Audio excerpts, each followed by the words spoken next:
Oke, baik. Sekarang kita mulai tema utama kita, yaitu pengalaman keagamaan. Ya, sebenarnya definisinya sederhana. Pengalaman keagamaan berarti apa yang kita alami saat menjalankan hidup beragama.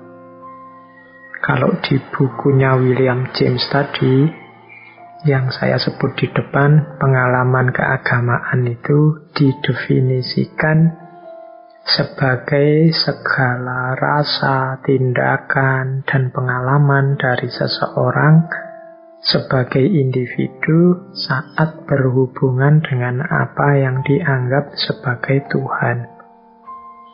Ya, ini kalimatnya agak panjang, tapi intinya ya sama seperti saya bilang tadi, yaitu segala pengalaman yang kita dapat saat menjalani hidup beragama, mengikuti tuntunan agama.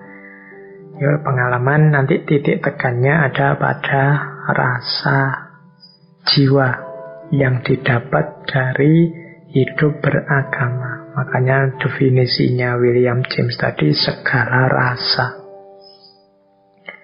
Jadi urusannya apa sih yang kita peroleh dalam diri kita setelah menjalani agama, yang kita rasakan dalam diri kita setelah kita menjalankan hidup beragama. Definisinya itu. Ya, sebenarnya ini sifatnya subjektif. Teman-teman boleh nanti menjelaskan sendiri, yang saya rasakan ini loh Pak, yang saya rasakan itu loh Pak, dan seterusnya.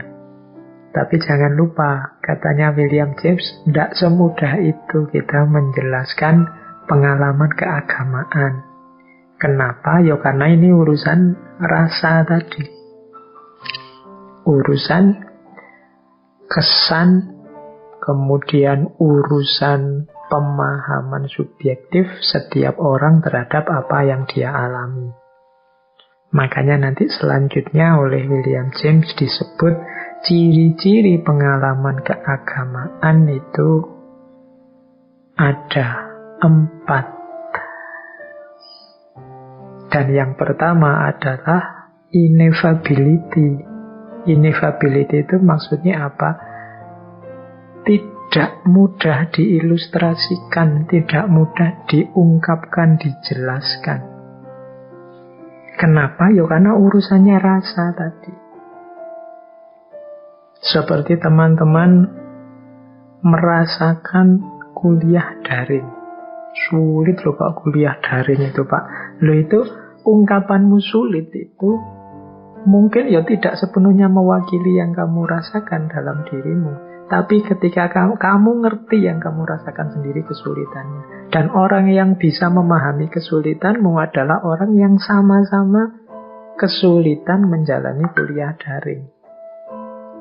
Saya yang tidak ikut kuliah daring misalnya, tidak mampu memahami ungkapanmu bahwa kuliah daring itu sulit. Kuliah daring, teman-teman di kampus pasti ngerti ya, istilah ini populer sekali sekarang. Kuliah dalam jaringan. Bagi teman-teman yang tidak kuliah atau bapak ibu yang kebetulan mendengarkan, mungkin masih asing istilah ini. Tapi mahasiswa yang di kampus era corona ini istilah favorit.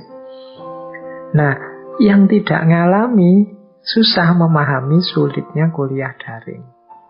Mungkin bagi yang tidak ngalami, alah itu kan mudah, tinggal nongkrong di depan HP, depan laptop, selesai. Yang ngalami lebih tahu rasanya. Urusan rasa memang susah dijelaskan, hanya yang ngalami yang tahu. Termasuk pengalaman keagamaan.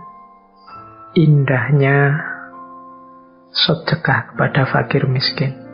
Kemudian tenangnya kalau kita sholat tahajud ya. Kemudian syahdunya kalau kita berzikir pada Allah. Loh, ini hal-hal yang susah dijelaskan. Paling kalau saya jelaskan kamu bilang, lebay Pak. Ya wis, kamu alami sendiri saja langsung. Karena pengalaman keagamaan memang sesuatu yang ineffable. Tidak bisa dijelaskan begitu saja.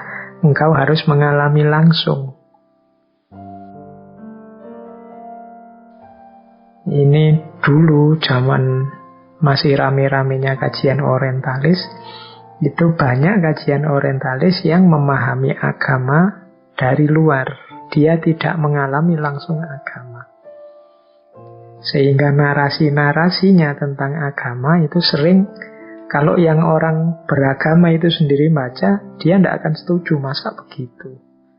Misalnya ada orientalis yang menjelaskan bahwa sholat itu, orang Islam itu sehari 5 kali dia menempelkan dahinya ke lantai. Oh, itu kalimat seperti ini kan tidak mewakili, tidak begitu sebenarnya. Sholat itu ada makna yang lebih dalam.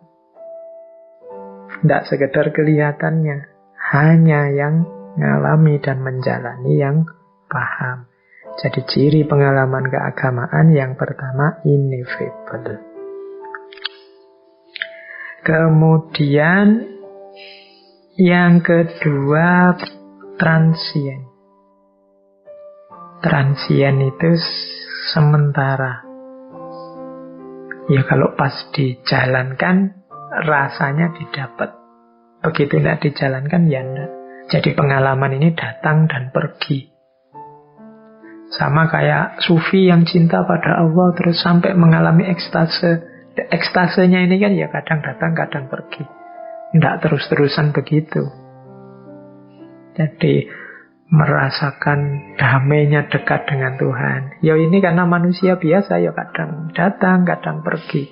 Sama kayak teman-teman sholat harus khusyuk gitu. Ayo, kekhusyukan ini kan transien. Kadang datang, kadang pergi. Kadang teman-teman sholat itu full khusyuknya 1-2 detik di awal misalnya. Atau ada yang karena lebih soleh khusyuknya lebih lama. Ada yang sudah sangat canggih, ya full dalam sholat itu khusyuk terus. Tapi setelah sholat kan sudah enggak. Jadi sifatnya transien.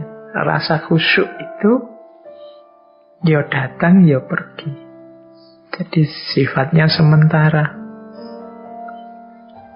Kemudian passivity. Passivity itu pasif. Ya karena ini urusannya rasa, bukan kita yang mengusahakan rasa itu datang sendiri. Jadi kita tidak bisa kontrol. Tadi misalnya ya teman-teman, sholat malam kok rasanya damai ya. Awal-awal, tapi begitu 1 bulan istiqomah sholat malam terus, rasanya sudah tidak enak, sudah standar saja, sudah biasa.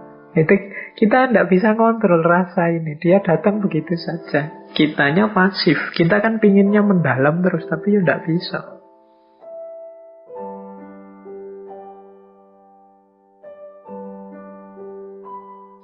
Yang awal-awal misalnya ikut ngaji dulu, mungkin ikut sekali, 2 kali. Wah, saya tercerahkan Pak, saya dapat sesuatu Pak. Terus saya minta, yo istiqomah lah ngaji. Begitu lama-lama istiqomah kehilangan rasa. Saya kok mulai bosan ya Pak. Saya kok mulai tidak nyaman lagi Pak, pengen cari-cari yang lain. Karena rasa bukan kita yang kontrol. Tidak bisa terus-terusan karena dia transien. Dan kita hanya bisa mengusahakan, tidak bisa ngontrol kapan dia datang, kapan dia pergi. Kemudian selanjutnya noetik. Noetik itu seseorang setelah mengalami pengalaman keagamaan itu dia merasa, kalau bahasa yang biasa dipakai teman-teman, tercerahkan. Dia merasa mendapat sesuatu yang berharga. Dia merasa dapat anugerah, kalau bahasamu mungkin dapat hidayah.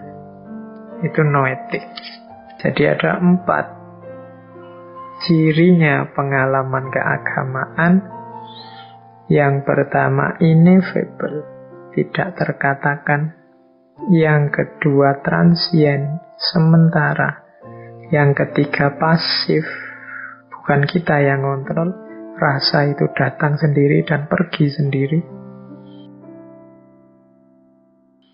Kemudian noetik, kita merasa tercerahkan, kita merasa dapat hidayah, dapat anugerah. Nah, itu yang kita dapat dari religious experience, pengalaman keagamaan. Jadi saat kita beragama dengan serius, tidak cuma menjalani tapi juga menghayati. Menghayati itu berarti memasukkan ke dalam. Jadi biasanya kan orang itu meyakini kemudian menjalani. Jangan lupa setelah menjalani, naik satu level lagi menghayati. Biasanya naik lagi satu level memaknai. Nah, level pengalaman ini ada di aspek menghayati. Kita masukkan ke dalam. Beragama, beribadah tidak sekedar formalitas, ritual, tapi juga ada penghayatan dan pemaknaan. Dari situlah nanti pengalaman keagamaan ini akan berbuah positif.